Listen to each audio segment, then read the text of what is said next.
Marilah berdoa.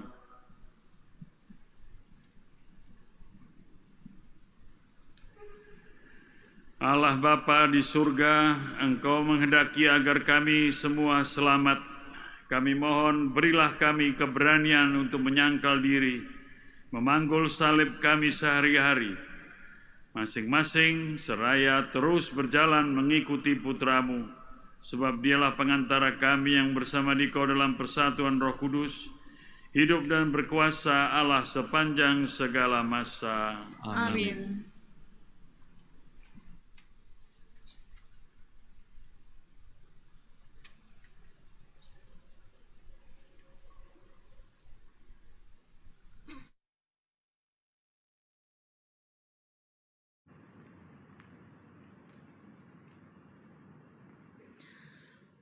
Bacaan dari kitab kedua Raja-Raja.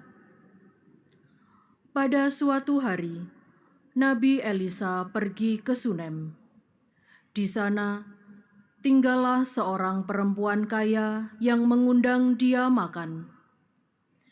Dan setiap kali dalam perjalanan, singgahlah Elisa ke sana untuk makan.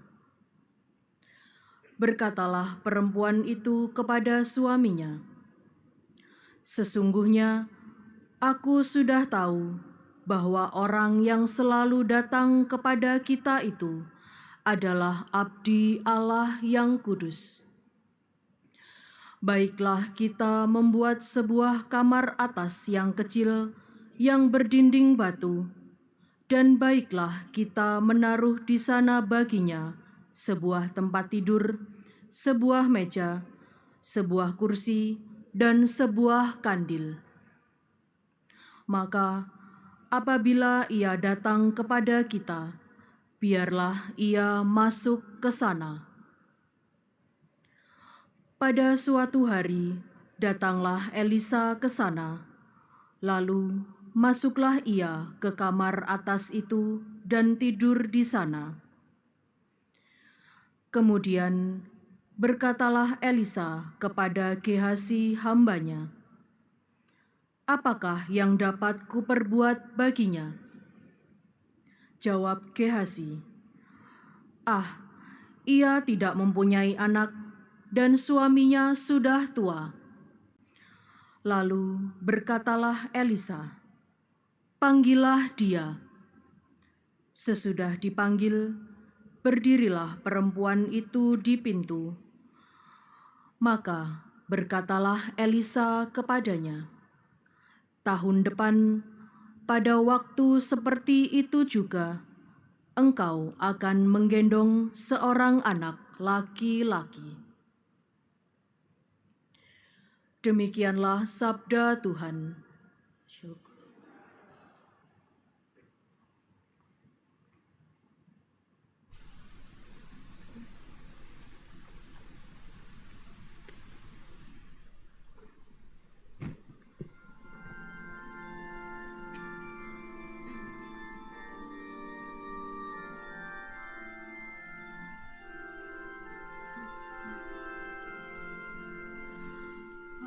Aku hendak menyanyikan kasih setia Tuhan selama-lamanya. Aku hendak menyanyikan kasih setia Tuhan selama-lamanya. Aku hendak menyanyikan kasih setia Tuhan selama-lamanya. Hendak menuturkan kesetiaan-Mu turun-temurun. Sebab kasih setia-Mu dibangun untuk selama-lamanya. Kesetiaan-Mu tegak seperti langit. Aku hendak menyanyikan kasih setia Tuhan selama-lamanya. Berbahagialah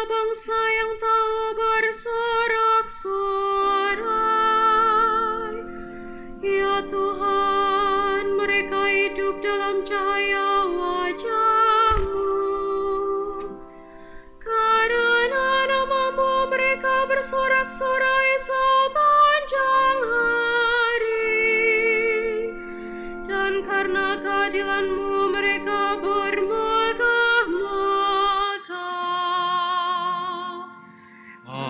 Aku hendak menyanyikan kasih setia Tuhan selama-lamanya.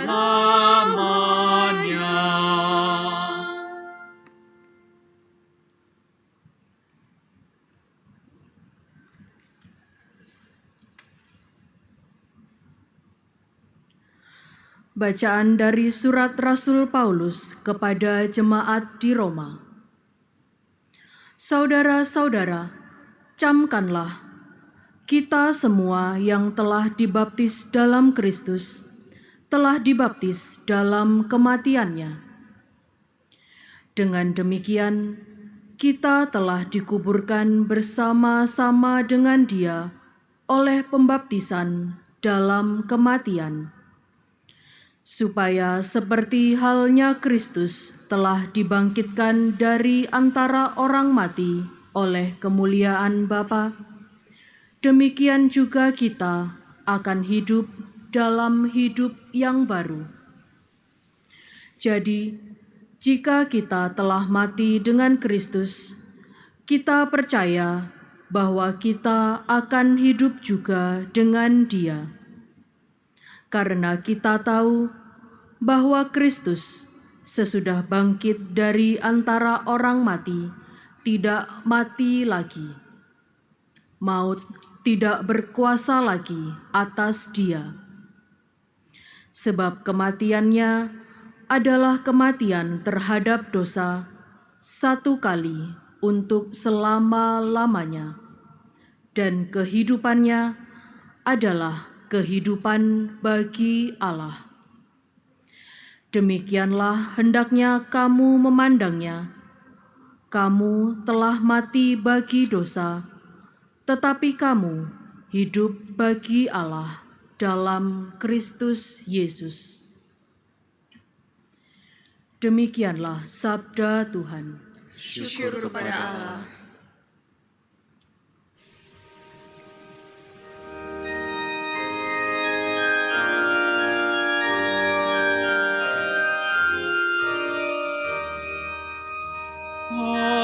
Haleluya, haleluya, haleluya.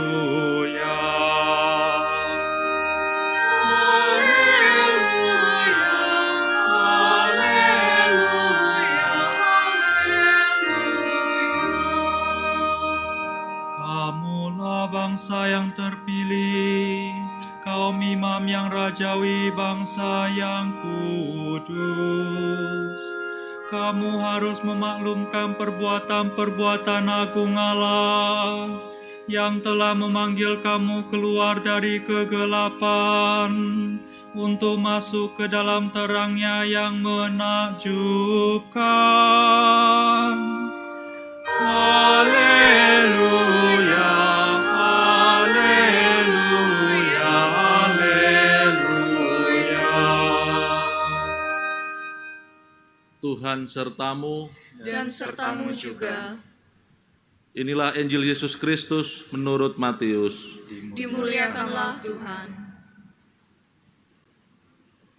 Sekali peristiwa, Yesus bersabda kepada ke-12 murid-Nya, "Siapa saja yang mengasihi bapa atau ibunya lebih daripada mengasihi aku, ia tidak layak bagiku.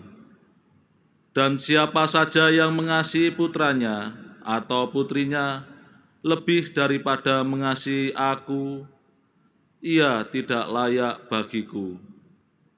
Siapa saja yang tidak memikul salibnya dan mengikuti aku, ia tidak layak bagiku. Siapa saja yang mempertahankan nyawanya, ia akan kehilangan nyawanya. Dan siapa saja yang kehilangan nyawanya karena aku, ia akan memperolehnya. Siapa saja yang menyambut kamu, ia menyambut aku. Dan siapa saja yang menyambut aku, ia menyambut Dia yang mengutus aku. Siapa saja yang menyambut seorang nabi sebagai nabi, ia akan menerima upah nabi. Dan siapa saja yang menyambut seorang benar sebagai orang benar, ia akan menerima upah orang benar. Siapa saja yang memberi air sejuk secangkir saja kepada salah seorang yang kecil ini, karena ia muridku, sesungguhnya aku berkata kepadamu, ia tidak akan kehilangan upahnya. Demikianlah Injil Tuhan. Tuhan Kristus.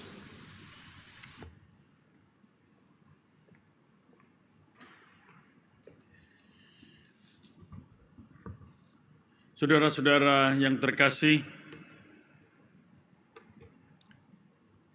apa bahasa Inggrisnya keset atau alas kaki kalau mau masuk rumah orang? Bahasa Inggrisnya ialah welcome. Kita biasa melihat itu keset semua ditulisi welcome, sehingga keset itu bahasa Inggrisnya welcome. Selamat datang. Ya. Lihat ini kekhasan orang-orang Timur, orang Asia yang ramah kepada siapapun. Terutama yang di desa-desa, Anda melihat sendiri bagaimana orang-orang sederhana, justru sederhana, mereka terbuka, ramah. Di pintu, di atas pintu rumah mereka biasa di desa-desa tertulis Sugeng Rawuh, ya, selamat datang. Tidak bisa kita temui di kota. Di kota pagar saja sudah awas anjing. Saudara-saudara, memang hospitality atau keramah tamahan itu harus menjadi ciri dari salah satu ciri murid-murid Kristus. Kita dapat mewartakan Allah justru karena kita sendiri mampu untuk mewartakan Allah yang maha baik, Allah yang penuh belas kasih, Allah yang sungguh mengasihi kita. Dan Injil hari ini sungguh menekankan bagaimana murid-murid Kristus diminta oleh Tuhan Yesus untuk mempunyai sikap dasar ini terhadap sesama. Meskipun memang menjadi murid Kristus itu murid kepada guru kehidupan, ialah Kristus itu, kita memang harus serius. Sungguh, kalau mau menjadi murid Kristus, kita harus serius, bersungguh-sungguh. Siapa saja yang mengasihi bapa atau ibunya lebih daripada mengasihi aku, ia tidak layak. Ya betul. Kita harus mengambil serius Tuhan kita Yesus Kristus. Ialah Allah yang hadir, Allah yang menjadi manusia dan mengajar kita bagaimana kita hidup ini, hidup yang benar.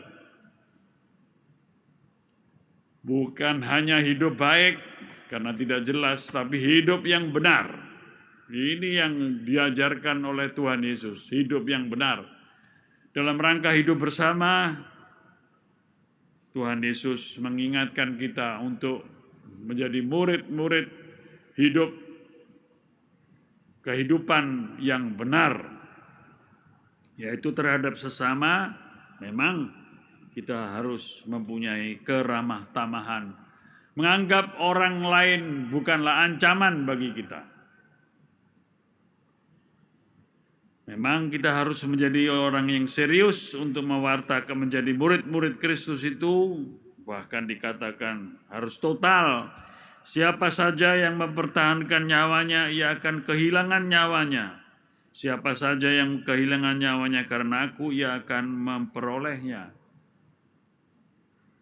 Lihat bagaimana kita diminta oleh Tuhan Yesus menjadi murid yang penuh dengan totalitas hidup untuk mengikuti Dia, yang mengajarkan kita bagaimana hidup yang benar itu.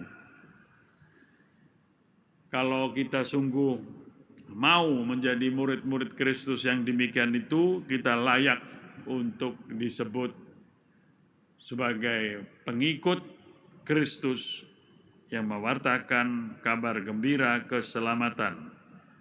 Bagaimana dalam situasi pandemik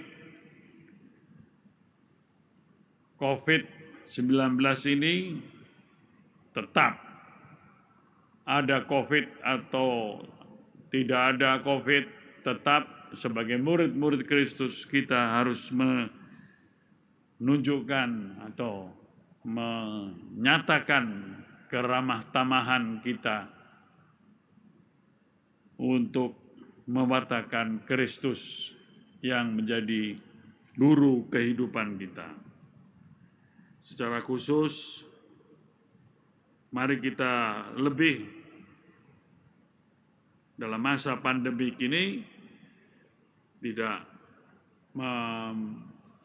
menambah jarak, sekalipun kita harus social distancing, tetapi tetap hati kita harus terbuka. Dan itu dinyatakan dengan salah satu ciri dari murid Kristus yang umum untuk yang sungguh mencirikan kita menjadi pewarta kabar gembira ialah kalau segi kita sendiri, wajah kita sendiri. Lihat wajah atau mata kita sungguh memancarkan sikap hidup yang ramah. Orang Kristiani seringkali menambah kesulitan orang tidak menarik atau orang tidak tertarik karena berwajah yang muram, berwajah yang sedih. Pewarta kabar gembira keselamatan dimulai dengan wajah yang gembira, karena itulah yang akan mendatangkan banyak sukacita kalau kita melihat kita menjadi pewarta kegembiraan untuk mengikuti Tuhan Yesus. Marilah bersama menyatakan, membuat Ekaristi menjadi awal mula hidup kita untuk mewartakan Kristus yang telah membuat kita mengalami sukacita karena Ia Allah yang menyertai hidup kita. Amin.